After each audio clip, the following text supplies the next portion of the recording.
When I smelled the finished product, I was like, holy shit, like this is, I just struck gold. Oh, that's good, man. Good, yeah. That's really good. Yeah. And like legit people chasing me down the street, coming up to me in bars, like tapping me on the shoulder, like, what fragrance are you wearing? Do you think there's any regret on his behalf not getting involved? I mean, how could you not regret it? I want to make $50 million a year and then maybe I'll sell it.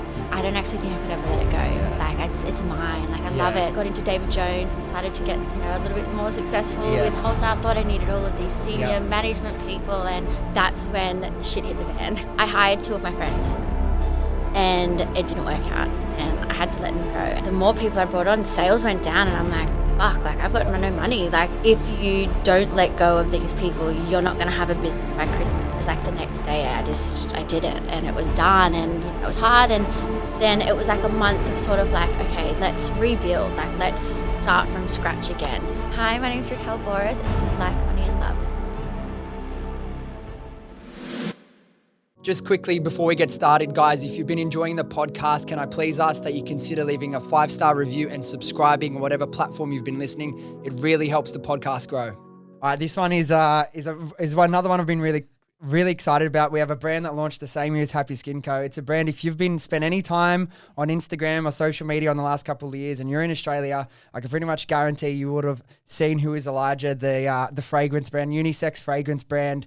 And they've done amazing things. We have the founder, Raquel Who Is in the studio today. Thanks for coming. Another person who just happens to be from the Shire. So all the Shire listeners, we got another one in for you. And we're testing out some new tech to level this shit up. So if there's any things go wrong, please forgive us. But we're upgrading really expensive professional tech. So we're going to dive into that. But again, thanks for coming, Raquel. Like, I appreciate your time so much. Thanks for having me, and thanks for the sliding in my DMs, Joe. Yeah, Joe, that's what we do. We slide into DMs and make shit happen. We also have some really sick products here. She's brought in some fragrances for us to try, which I'm really keen about to try. We don't have the best seller, Nomad, because it keeps selling out. So if you're looking for something cool, Nomad, I couldn't even get my hands on it. But look, where I want to start with you. It's a little bit different to where I usually start, but like, it's such a key pivotal part in your story and all of this in many facets of your life. But let's go back. I'm assuming it was Coachella 2017. Yeah. The trip of a lifetime, I imagine. You met the man who would turn into your husband and the father of your children, and you came across the scent that ended up inspiring you to launch this brand. So take me back to Coachella and tell me how that's changed your life and that scent, what it did for you, and obviously meeting your partner, and we'll go into that a little bit later. But yeah, tell me about Coachella 2017. Oh, what a time to be alive. It was awesome. So I'd actually met my husband prior to Coachella, but we fell in love at Coachella. Must have been the Ferris wheel. But yeah, so I went with my group of friends, and coincidentally my very sudden boyfriend had the exact same trip planned for a Bucks party. So just our worlds aligned, right? So I went with my friends, and my really good friend brought along one of his really good friends from Queensland, and she's out there. Shout out Tiff. She brought along this fragrance, and I just kept smelling her, and it was so intoxicating. And, but I think I was 23 then, so I wasn't that into fragrance. I spent all my money on clothes and makeup, right? But I was just so intoxicated by this smell. I was like wearing it the whole trip and just like addicted. And then I ended up tracking it down online and buying I think it was like 30 or 40 bottles at wholesale, because that was the only way I could buy it. It was like dirt cheap, like $10 a bottle or something like that. And I started wearing around Bondi because Adam lived in Vaucluse and I lived in Cronulla, so wearing around Cronulla, and like legit people chasing me down the street, coming up to me in bars, like tapping me on the shoulder, like, what fragrance are you wearing? And I'm like, I don't know, it doesn't really have a name. And I was a little bit tipsy one time, and I was like, why don't I just try and make it into a fragrance? And I was with my friend who introduced me to Tiff.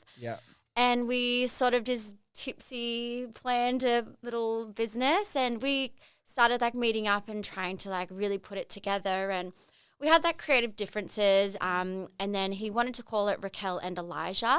His name wasn't Elijah, but he just loved that name.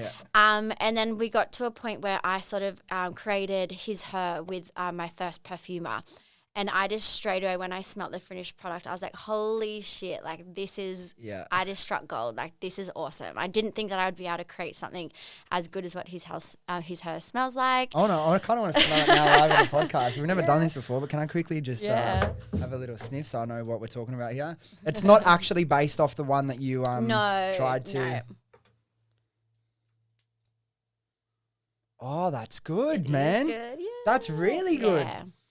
Oh, wow. That's like, seems like it's like a $300 bottle of like perfume. You would think so. Cologne. Yeah. All right. Fuck, that's actually really good. Yeah. So when I first smelled it, I was just, I don't know, something inside of me had this like burning desire to like make this fucking happen. Yeah. And my partner at the time, my business partner at the time, he wasn't as much, I guess, invested or believing in the product as what I was. And at that point, I had sort of invested everything financially. And we just got to a point where I just said, look, ultimatum time, are you in or you're out? Because I really want this to happen, but it doesn't seem like you're on the same wavelength as me. And he decided to part ways. Yep. And then I was like, all right, start from scratch. New ABN, like new everything. Like, what am I going to call it? I'm not calling it, I don't want to use my name. That's lame. And I was just at the office one day where I worked and I just said, who the fuck is Elijah? Yeah. And I was just like, oh, that's pretty cool. And the name stuck. Who is Elijah is such a sick name. And it's one of those provocative names that gets people thinking like, you don't know what it is when you hear it, but you always want to know more. And I know like that story's been told a couple of times. I just think, fuck, what an interesting name. Yeah. And that conversation that you had to have with him then, obviously as you're in business, you have to learn to have a lot of uncomfortable conversations. Yeah. It's something that I've never really enjoyed doing. It's not something like some business owners or just people in general can just be savage and like they're just stonewall and like they don't care. They'll have the awkward conversations with people, whatever. How did you feel? Were you like nervous to have that conversation or how did that go? Not really, because it was so early days. Like like talking like we hadn't even picked a bottle. Like it was like day 3. Mm-hmm. So not really, to be honest. And I think it was because I'd never felt that way before, like being so set on something. Like I don't know, it was like you could foresee the future almost. Like I knew that this was something, so I wasn't going to let anything get in my way. Yeah.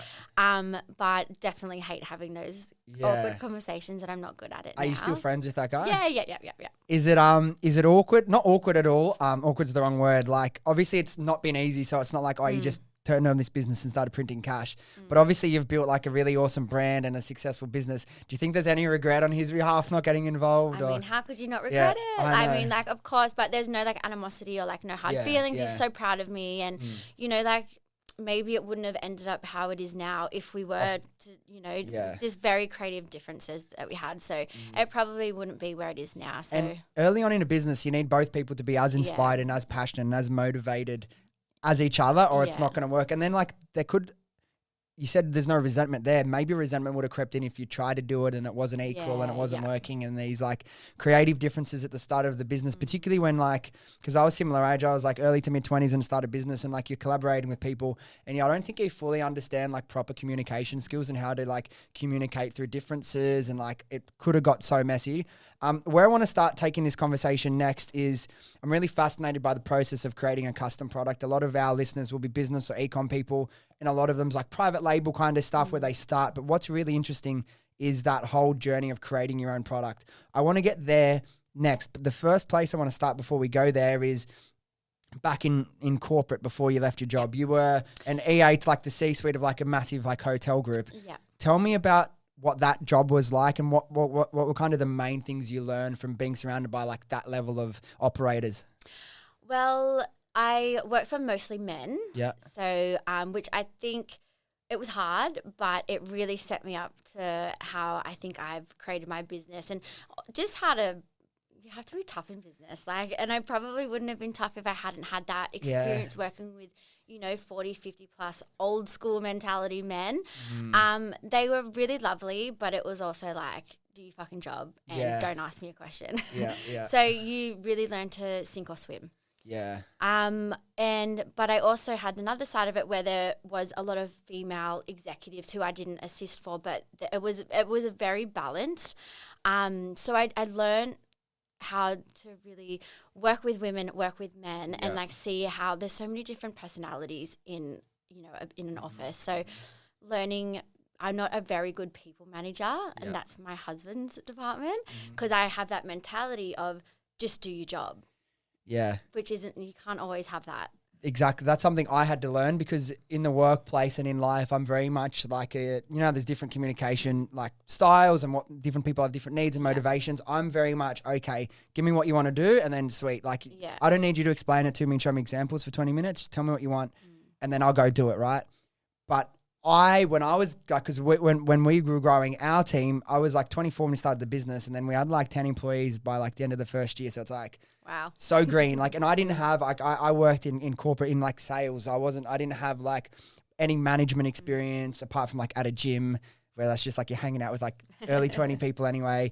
And then like what I think I did wrong, not wrong as in I didn't like do anything bad to people, but like reflecting what I could have done better and what I've really prioritized over the last 2-3 years since then is like not just expecting people to communicate the same way as me. And that was the biggest lesson. And it's like, it is daunting when you're this younger person trying to manage all these different personalities. And I'm like, fuck, like I've got so much shit to do. It would have been nice to have someone to come in and help me with that, like your partner did. What were you doing before? How did you kind of navigate that before your husband joined the business? So I didn't. Yeah, you just did your best? Yeah. When Adam had a very successful like interior design and like installation business. I always say it wrong. So he sold that last year and then joined Who Is Elijah, I think in April last year. Yeah. And it was just the perfect time because I just really started employing we hand fill all of our bottles. So my first employees were in the warehouse filling bottles. And that's our biggest department now. But then when I started to hire upstairs in our office, that's when shit hit the fan because I thought I needed, I got into David Jones and started to get, a little bit more successful with wholesale. I thought I needed all of these senior management people and I hired 2 of my friends and it didn't work out. And I had to let them go. And, like, that was just the most heartbreaking thing I've ever had to do. We're still friends. But Adam had to do that. Like, I could not get the words out of my mouth. Like, that was hard. And since then, I'm petrified of hiring people. Like, our team is like a team of 3 upstairs. Like, we are so lean. But it's crazy how much work that we can do. And we actually just brought in an executive assistant of mine, and she came from another company. I won't say what it was because I don't know. Yeah. But she came from like another well-known company, and she couldn't believe that we have built Who Is Elijah and run Who Is Elijah with the team of 2 of us. Yeah. And she's like, wow, like we have like a team of 6 for every department, and it's just you 2 doing it. And I'm like, yeah, it's just us. I think that's it's a good way to do it though, because we had like the similar experience. Like you're turning over so much revenue and you're like, oh, I need X, Y, Z. And then like you bring people into the business and sometimes you realize just because you're like making this much in revenue for this business model that it's a relatively simple business model and just necessarily throwing more resource and more people at it. Sometimes it puts you further away from what the actual goal is and it doesn't always get the best results. And like you did nearly everything yourself like the first 2 years, right? Yeah, 2 years. So like, so that was a big lesson. And, sales the more people I brought on, sales went down and I'm like, fuck, like I've got no money. Like my accountant said, he's like, if you don't let go of these people, you're not going to have a business by Christmas. And I think this was in May. And so it was like the next day I did it and it was done and, it was hard. And then it was like a month of sort of like, okay, let's rebuild, like let's start from scratch again, essentially. And we did. And then I think we went from like May last year, we did like $9,000 of online sales, like the worst we have ever done. And then I think it was like 2 months later, we did like 45 and then 70 and then it keeps doubling and doubling. And I'm like, and our team hasn't grown. Yeah. Like we're still that same team from back then. What do you attribute that to? Like, because obviously it's not just more resource, more people, better results. Why do you think you got better results afterwards? I really sat down and, like I said, look, what are other brands doing and what are other, listening to podcasts? What was that, that sliding door moment? Influencer marketing. I hadn't been doing that. I look back down, I'm like, you fucking idiot. So I hired someone. No, I think she was already there, but I sort of like promoted her a little bit to do like the influencer management and like outreach. And then I think it was Emily Hembrow did a post, and I think that was the month that we hit $70,000, and that was like overnight. You know what's crazy? We worked with. She was really good for us too. Yeah.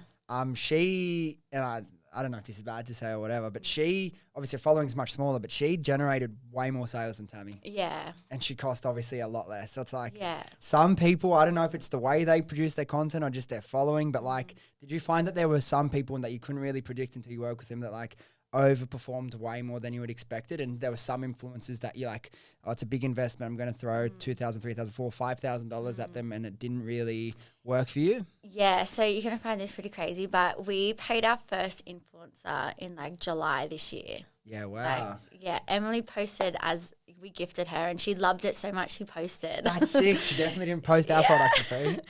We got lucky though. I mean, you get lucky. Like Jen Atkin, she posted because she loved our fragrance. Yeah. Like, so that's the thing. You have a really cool brand. Like if you have like a cool brand like yours or jewelry or fashion, it's easy to get like, if you do it right and you're delivering a cool product, you can get a lot of like some people's entire businesses or one of their main marketing strategies is gifting to celebrities and hoping that they love it and then they share. Whereas for us, like, although Emily did a lot more than we asked, and she was like, she's one of the best influencers we worked with. Like she really did perform well. But it's like if you send someone like a laser hair removal handset, no, it's not something that you just like easily want to share for free. So I think that's kind of an advantage you had. But what was your strategy? Like, did you do like a lot of micro influencers or content creators? What was the initial strategy that started to get you that like online growth? I'll be honest, and there was no strategy. It was just a spray, model.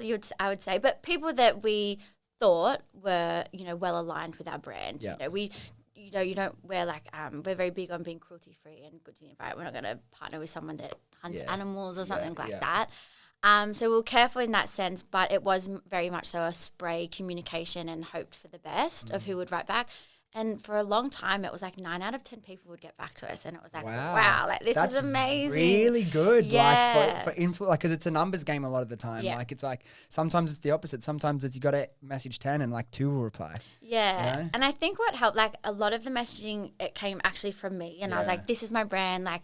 I would just love to show you. I'm honestly not expecting a post, but if you want to, that's amazing. But I just really wanted to hear people's feedback. Yeah. How can I improve my product, if any? And, we've improved it so much, except for the fragrance itself, but like the packaging and the way we deliver and all those little bits and pieces that make up the customer, experience. Yeah. And so the fragrance itself, his, her, hasn't changed since the start?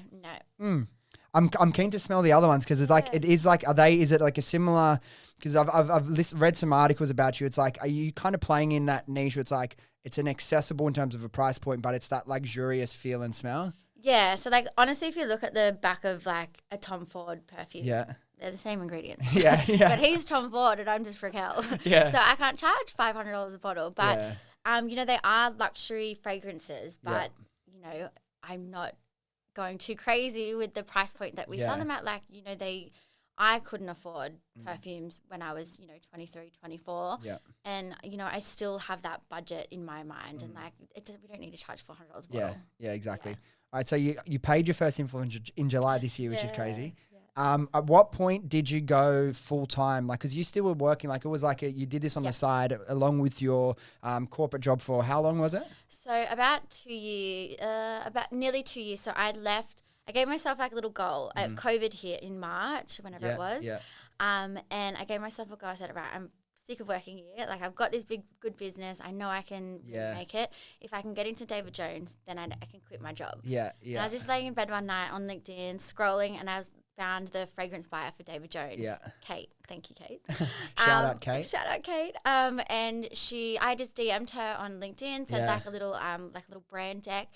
And blah, blah, blah, blah, blah. And like 2 days later, I checked LinkedIn and I had a message and I was like, oh my God, she wrote back. And she wanted me to email her some further information. So I I hired like a graphic designer and like a marketing manager from another company. And I said, make me like a killer. I can never say no to this brand deck. Yeah. And they did. And David Jones said yes without even smelling the product. That's wild. Yeah. So what goes in these pitch decks? Because people are always really interested. What do you kind of put in these pitch decks to pitch your brand or product to a retailer? So we just made it so simple and sleek, and we still use it to this day. Obviously, it has been changed and improved. Info, yeah. But, it was the brand story, the origin of the story, beautiful like editorial photographs, the products, what it looks like, what the packaging looks like, and really good product descriptions. Yeah. It was really simple. It was maybe only like 10 or so pages back then. And I only had his, her, and Haze at that stage. So I only had 3 or maybe even 2 fragrances. So it wasn't huge, but I think it was also timing was on my side because of the whole COVID thing. Yeah. People were really loving Australian-made products. And, the fragrance is made here in Sydney. So I think they really like that. And they also said that they haven't brought on a new fragrance in years. Really? Yeah, because you go into David Jones and it's the classics. It's the classics. There's I'm the only niche fragrance house there. And I think we launched like 2 months later and I quit my job the next day. Because you were also like one of the biggest fragrance launches on Adore Beauty as well, right? Yeah. How long was that after the David Jones deal? So David Jones was July. I think we launched maybe August or September. And then we launched into Adore Beauty in January and sold out week after week after week. And then they like put in like a huge order. Yeah, wow. And that has continued. Adore Beauty, are they only online, right? They're all online, right? Like the massive beauty marketplace. Yeah. Because you're in, what is it now? 200, 300 like stores? Getting close to 300 stores. Yeah. And what's your process? Are these like boutiques? Like what sort of stores are you in and how do you approach them to obviously the smell sells itself, but what's your process? Well, day one, I would literally, with my little bag of perfume, walk into a store and say, hey, I'm Raquel, I made this perfume. I think you should smell it. You'll really like it. And that, honestly, our strike rate was like nearly 10 out of 10. Like it just sold itself. Like once you smell it, it kind of smelled itself. Yeah. And I think we were the only, perfume brand like us that people were seeing. So we are, the small boutiques right up into the major retailers is, but there's there's not anyone that we can't go to, if that makes sense. So we've got like a broad reach of who we can partner with. Yeah. All right, now let's talk about the product itself and the whole development thing because I'm fascinated by it and a lot of people are interested in it. So, okay, you've gone to Coachella, you've smelt this amazing thing, you've started thinking, maybe I'll launch my own fragrance brand. Where do you start? So Google, just researching like how a fragrance is made. It wasn't even in my mind, I'm going to start a brand. It was, I'm going to make a fragrance and then I'll see what happens. So it was just really, how do I make a fragrance? Where can I get it made? Can I get it made in Sydney? That would be awesome. And then I found a perfumer, a couple perfumers sent them the oil from Coachella, got them to make samples and they smelled disgusting. Yeah. And then I met another perfumer who we worked with up until this month. Yeah. And he really sat me down and sort of explained perfumery that I hadn't really had, that you can't really get from Google when it's like a one-on-one conversation. And he had like a scent library, so he walked me through like scents and he asked me what perfumes I like and I sort of said a few because I didn't really know what perfumes were that good back then. Yeah. So we started putting things together and then I met with him like maybe 3 days later and he had put together his her just sort of based off what I'd liked and what smells that we liked in the scent library. And yeah, I mean, that was probably a fluke for your first fragrance to make, but now it takes about 6 months to make a fragrance. Yeah. And it's really just sitting down, and I'm still learning myself, but it's sitting down with the perfumer and him explaining what fragrance notes work with what could benefit a certain note that I might have smelt in another fragrance or even like a cosmetic product. Yeah. And then, we sort of piece it together like a puzzle. So when you're starting off and you're like, okay, I want to develop a new fragrance, do you start with like certain ingredients or like a mood or a vibe? How do you kind of start the like explaining process or like brainstorming process? A bit of all of that, to be honest. So like I prefer more masculine scents myself, not really into like too many florals. So we always start with all of our fragrances are very like a woody base, so that's very much me. Yeah. So it's really based on what I like. And, maybe I went to New York a few years ago and I thought I really want to, it was winter, so I thought I really want like a beautiful winter scent and to haze. Yeah. So yeah, it's, based on my experiences and smells like in all types of products, not just other fragrances. Just writing them down and exploring. It's so interesting. I want to go now to some of like the logistical moments for you. Okay, the day you quit, let's start there. Then how did you quit? What emotions were going through your head? Like, what was that night like when you go back? Were you with Adam, I imagine then, married? Tell me, like, walk me through that day. Well, we got married like the week before COVID locked everything down, so we were so lucky. Oh, wow, so lucky. We had like 230 people at our wedding, so we would still probably not be married. Yeah. But quitting, I had it in my mind that I was planning to quit, and then I was at work one day, not expecting to quit that day, and then one of my bosses really pissed me off, and I just walked into his office, and I'm like, I'm so done, and he goes, I thought you were. I'm like, I'm so sorry, like, love being here, but I'm ready to go, and it was so amicable, and I stayed for the next month, and that was it. And then I was at home, and then Adam renovated the garage for me, and like we built like a cute little like office. Yeah. And then it was, I brought on a wholesale agency actually soon after. And they got me like 20 stores like straight away, and I was like, okay, I can't fill all these bottles myself. Yeah. So my little brother came and helped me in the garage, and then I ended up hiring one of my friends from a long time ago to sort of be the warehouse manager, and she only just left recently to move back to Bali. So we slowly just started hiring hands. Like I needed help with actual production. Yeah. It's so funny to look back on it because you don't realize all these little moments at the time, but then you look back and it's like, wow, that was something. And with like working with like a wholesale distributor, are they like, do you put them on a retainer? Or are they on like a commission basis, or is it split? Just commission based. Oh, that's the best. And it's particularly easy. Earlier on, it's like what's the risk, you know? Like if you still got your margins. What were some of the first stores that you got in? Do you remember what they are? Like so my very first store was Raw at Cronulla, and it was like this bougie store. I couldn't believe that I got in there. And then we got into lots of stores in Melbourne. So Melbourne really loved us, and we're still with all of these stores today, which is really cool. Yeah, like the new trend in Melbourne, that was an amazing one to get into. Okay. So many. And some of the moments that stand out for me when I look back on my journey as like first full-time staff, first like proper warehouse. Do you remember the day like you opened your first, like got the keys to your first warehouse? What was that like? Well, that was only February last year, so it's not that long ago.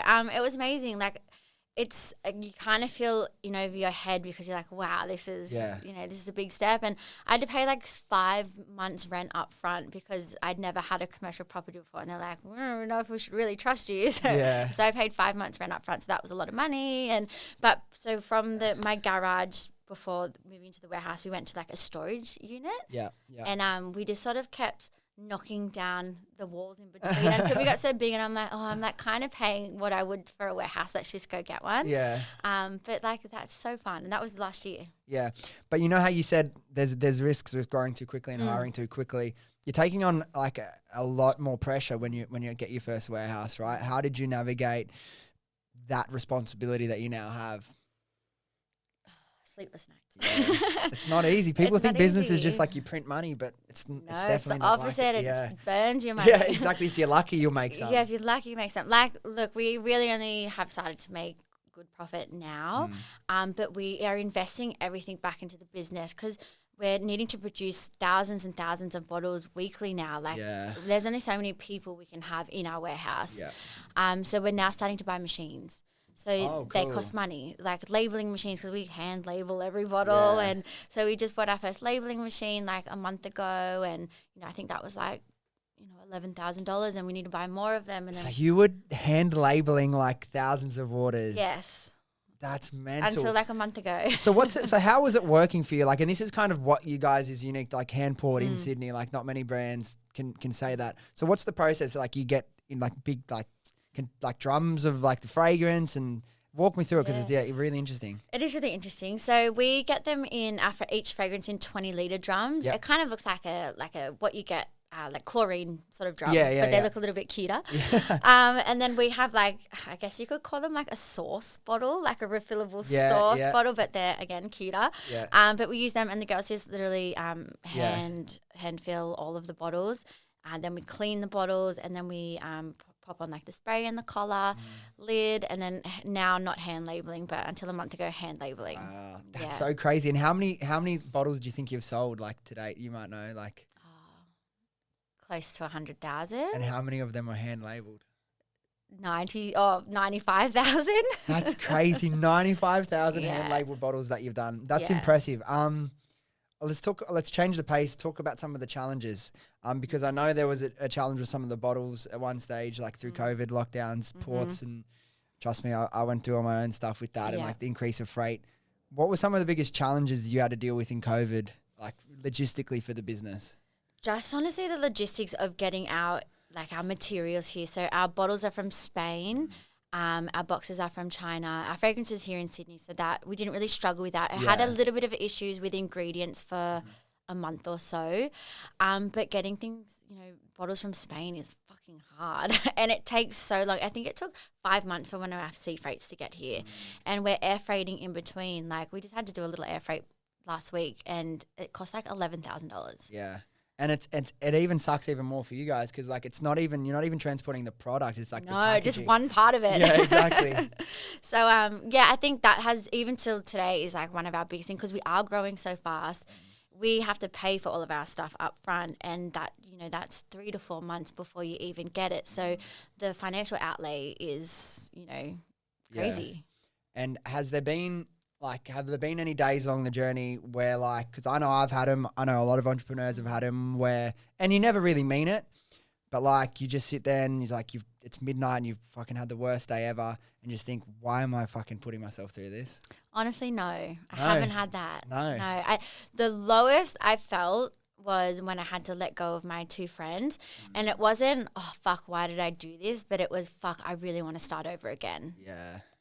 But I've never wanted to stop, but I definitely would start over again. So apart from that moment that you had to do, what's the hardest part of your job? Just getting my stock here. Stock, and then knowing what the next step should be. Like, am I doing something wrong? Am I doing something right? What can I do better? And it's like, it's hard when you listen to other podcasts and like even listening to your story, it's like, how the fuck did you do that? Like, I can't even do that now, but it's hard. You can't compare yourself because every product, it's so different. It's so different. So it's hard not to try and compare to other brands, but it's also like, I look to other brands like similar sizes and think, okay, they're doing this. Maybe I should give this a go. And sometimes it works, sometimes it doesn't work. But and a story I'd like to mention while we're here that I think will be good to people to hear, because like one of my favorite business books is Shoe Dog. Have you read Shoe Dog? No. Like the story of Nike from the Nike founder, and it's like the amount of resilience. And like they didn't make profit for like 10, 20 years, like, and he just somehow kept showing up. And obviously your story isn't like that, but like there's a story that I heard when I was doing some research on you that you were like 9 months pregnant and you had to like fill and send out 700 orders. Yeah. 9 months pregnant. Tell me about that day. Okay, so that was Christmas last year. I was literally 9 months pregnant. I was booked in for cesarean like 10 days later, and all my staff except for 2 got COVID, and it was Christmas, and we were out of bottles, and our stock was arriving. I think it was like the 22nd of December, and we had all like the back orders from all of our wholesale stores, and a lot of money on the line, right? And we got the stock, and we're just like, we have to do this. And I think it was about 750 bottles that we had to fill and send that same day. So like it was like I was crying, like in so much pain, like. I don't know if whoever's had a baby, you'll understand, but like you are just in pain as it is. But we got it done. And then Christmas Eve we sort of packed up and it was all good. And on Christmas Day I had the baby because I was just put my body into a Christmas baby. Yeah. I just put my body into so much stress probably, and I was like running around and. Yeah, but if anyone needs to have a baby, just bloody work really hard. So what's that like now? Like, how do you find navigating running a business with 2 like little babies? I'm pretty lucky. I've got good support system. My partner's mum and dad are retired, so they help out a lot. I put them in daycare very early on, and I have a nanny 1 day a week. So. Oh, that's cool. Yeah, I do. I've worked full time, but they're always somewhere. Yeah. And with your business now, like, what's the split between like e-commerce and retail? 50-50. 50-50? Yeah, we got it to 50-50. It used to be like 80-20, like wholesale dominant. Yeah, until like honestly, Emily Hembrow was like the turning point. To realise it shows you what's possible, right? Yeah, and obviously your profits double. So so it's been about a year. Yeah. And where do you see, like, what are you doing in, like, because you're still very involved with the marketing of the business, right? Where do you see, like, what are you focusing on, like, with your e-commerce strategy with marketing for the next, say, 6 months? Finally putting together a marketing strategy. I'm not a very like strategy person, but I'm trying to really sort of put a strategy behind us. But we've got a lot going on, so we're doing a little bit of a rebrand really soon. So we've got new packaging, sort of changing the logo a little bit. Like I feel like it looks a bit more matured now. I think I've matured. It's time for the business to also mature. So that's really exciting. So we're going to make a lot of noise about that. It's looking like sort of mid-December to early January. And we've got a new perfumer that we're working with. So we've created some like fucking phenomenal fragrances that are like just I feel like they're next level, and they're really going to put us on the perfume map. So and we're finally hiring someone to do social media because I've done it the whole time. It's exhausting. There's so much involved with it. Yeah. So it doesn't seem like some people get into business, let's see how much money I can make in 2 or 3 years. It obviously doesn't seem like at all that's the case with you. What's your vision for the brand? How big, like, what do you want to do with it? I don't know. Like sometimes I'll say, oh, I want to make $50 million a year, and then maybe I'll sell it. And it's like, I don't actually think I could ever let it go. Yeah. Like it's mine. Like I love it. So I don't know, just keep on kicking on and like growing my goals and adding zeros on. Like what are you, what products are you doing anything else other than like perfumes or Yeah, so we're looking at body products at the moment. It's just like so expensive to do body products. Oh, really? To do good ones. I think to do good ones. So really want to focus on that next year. That's one of our most requested product is like a body wash and like a body moisturizer or body lotion. Yeah. And with that, we are also looking at next year moving into like hotel amenities. So like, you know, when you go to a hotel and like being the fragrance and the amenities of the hotel. So I think that would be amazing for us. Yeah, like that's some of the ways whenever I've looked like how do we grow our businesses, like there's many main ways, but it's like, okay, new products, like new channels or I was gonna say something else, but I forgot. The place I wanted to take it next is your husband joining the business, right? What did he do for you in the business? Like what did he joining you, like how important was that for you? I think he actually turned it into a business because before that I was just selling a product with pretty photos, but there was no foundation, there was no no strategy at all. And he brought that. He's had run a business for I think it was 7 years prior to that.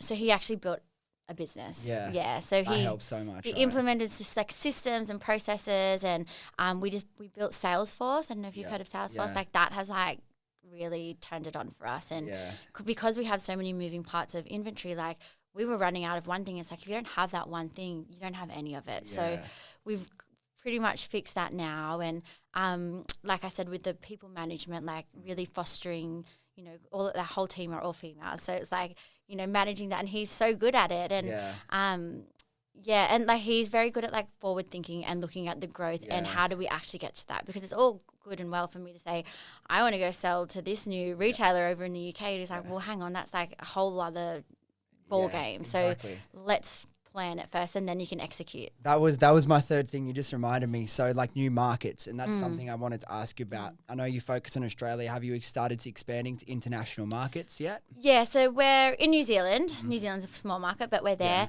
We are in the US. So with the US, we're with Urban Outfitters, Anthropology, and Free People. So pretty good retailers over there. But we had some warehousing issues this year, and I had to turn off our online, which has been a nightmare, but we're turning it back on next week. Okay. So really excited about that.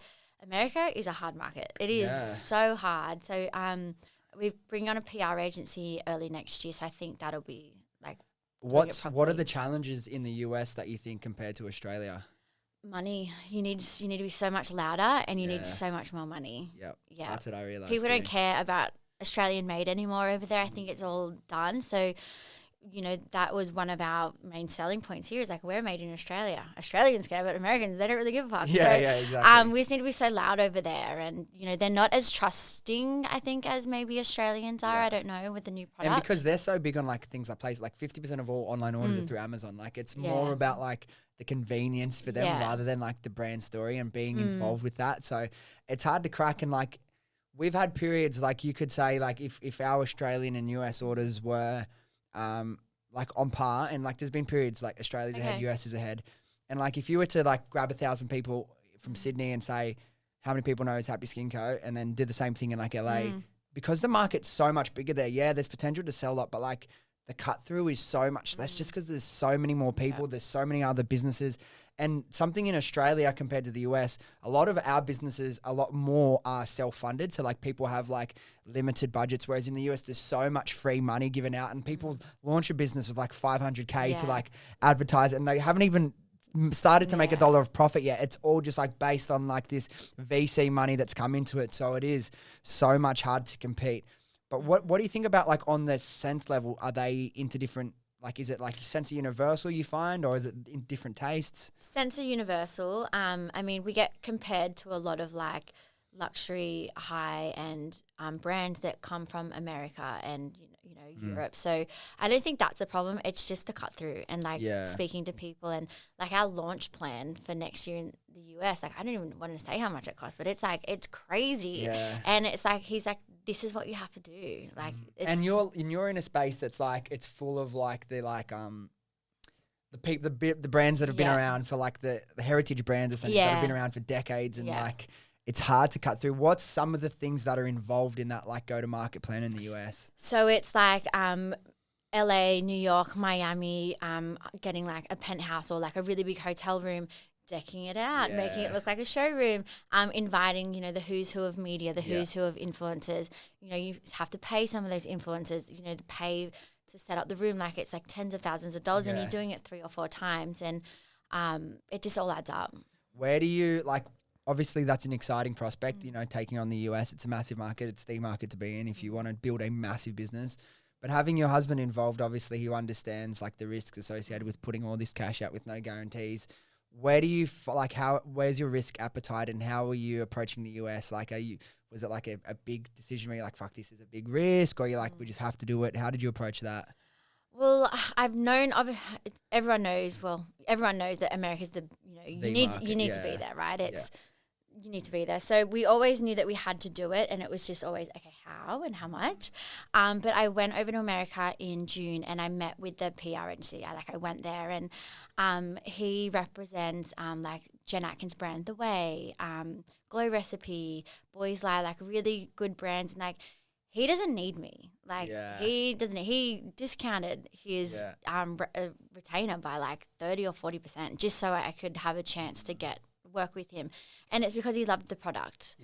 And he, he's quite wealthy, and he, very fancy, but he's like, I haven't worn another fragrance since you sent me your fragrance. Like, so, and he just really believes in the brand, and that makes me really believe that I'm making the right step. I just need the help, and I have trust issues with like everyone, but like he's not trying to sell to me because I approached him. He's discounting it. Like he just wants me to do it. Have you been approached a lot for like investment, like people wanting to invest in the business? A little bit, yeah. I would never like sell my business, I don't think, and really trying to bootstrap it for as long as we can. And now let's move on to the advice. There's a lot of business advice out there. Obviously, you're very lucky that your husband's related to one of the most prominent Australian business owners, Mark Boris. Well, I saw the last name. I'm like, I got to Google this. She's in business. My question is just like, has he given you any advice either directly or through your husband that you've been like, fuck, that's actually really helpful?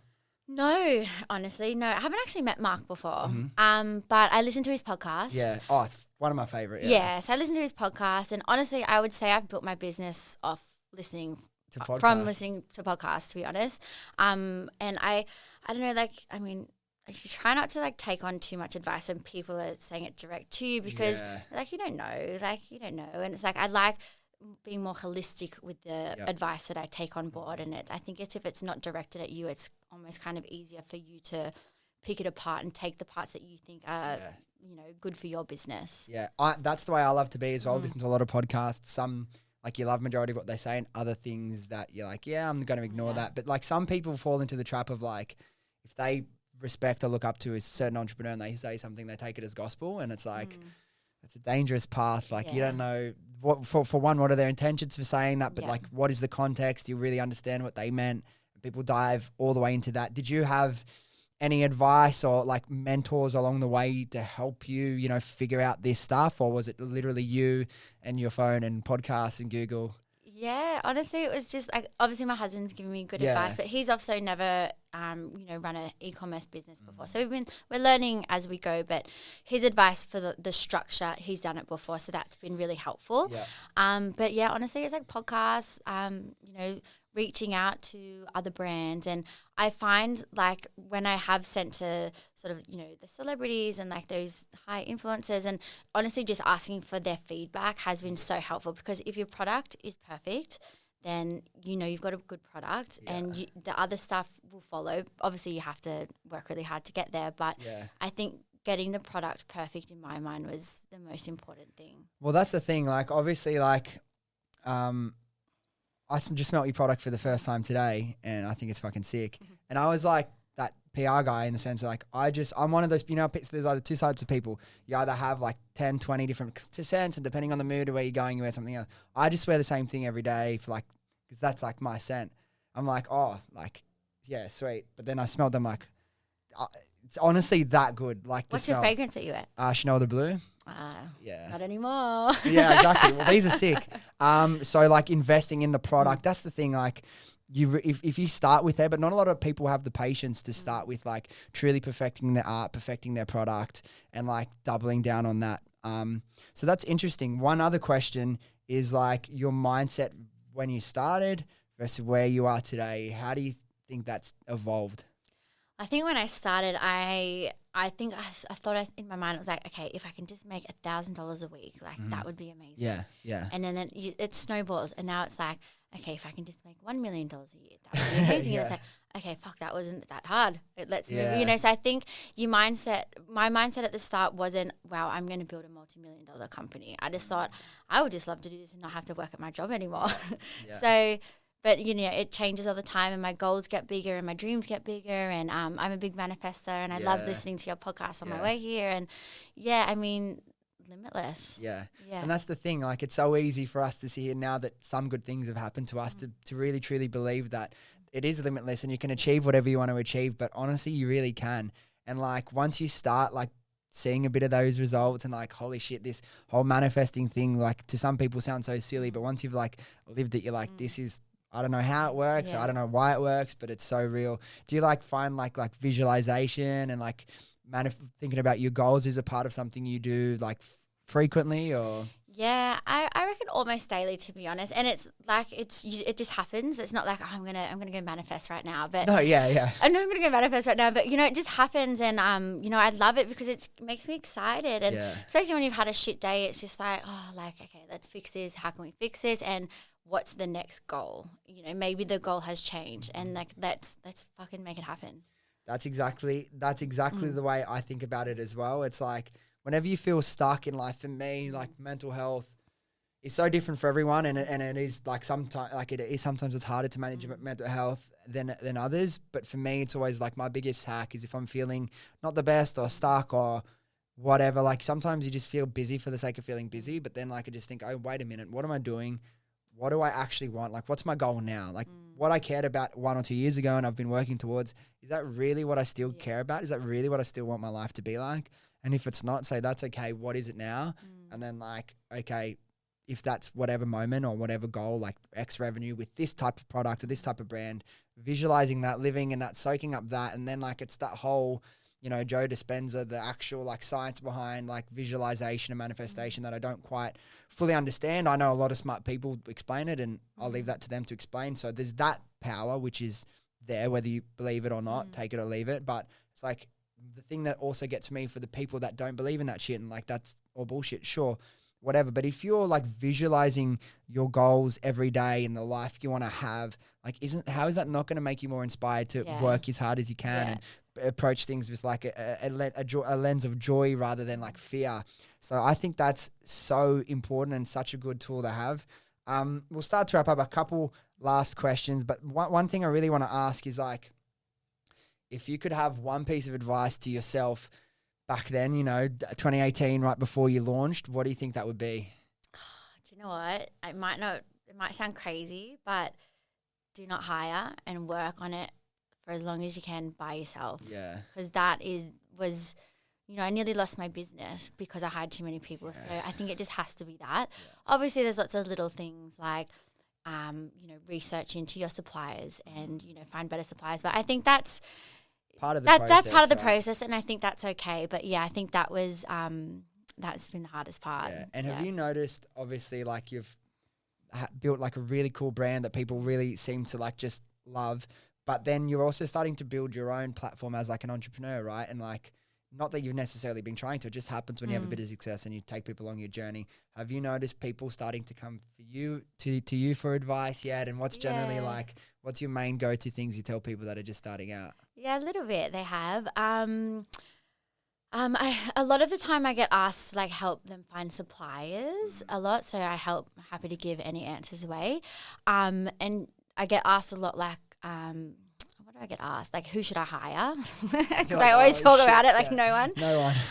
And just like, how does this look, or do you prefer that? Sort of like comparing, but nothing like too crazy yet. Talk about like learning through experience and vetting suppliers, manufacturers, whatever. What's like, I know this is such a generalized question, but like what's some things people can look out for when they're trying to decide who's someone that I should partner with?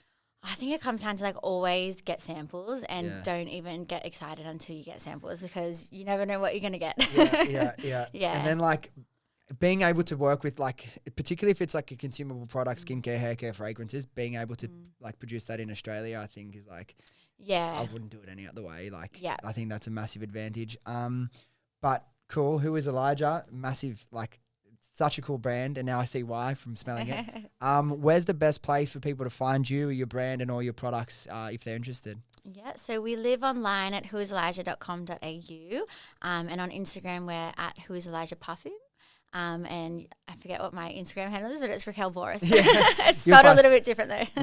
We'll put all your links in the show notes if anyone wants to check it out. But thank you so much for coming in. Another Shire podcast down. We're big in the Shire. That's why I say we're number one podcast in the Shire. I don't know if we are. I'm just making that up. You'll have to move there. Everyone keeps trying to like, oh, you're always down here. Like you got so many friends here. I'm like, yeah, I know. I get it. But maybe one day they'll break me down. All right, thanks again. Thanks so much. Thank you. Cool. All right, guys, thank you so much for listening. If you enjoyed this episode or you got something out of it, do yourself a favor, do me a favor, do your friends a favor and share this with them, and they can come along on this journey with us. Thanks again, and I'll see you next time.